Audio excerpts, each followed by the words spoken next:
Good morning my all students. Today आज क्या करना है ना, नाव कैसे बना। तो चलो अब नाव बनाएंगे। देखो ये एक पेपर लाना है, उसमें से इसको ऐसे फोल्ड करना है, इसको ऐसे बनाना है, इसको ऐसे करना है, देन और एक दूसरी टाइप से इसको ऐसे फोल्ड करना है।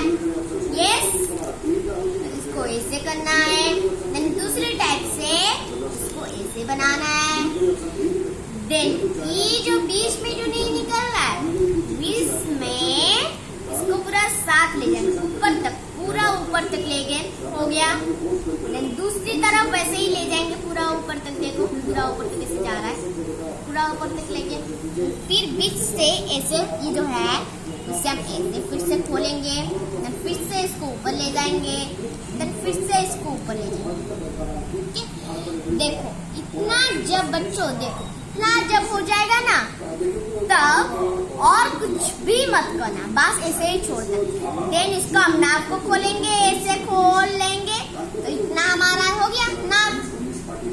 तो मेरे चैनल को लाइक करो और सब्सक्राइब करो और कमेंट बॉक्स में कुछ सेंड करो। Bye bye all friends, bye bye.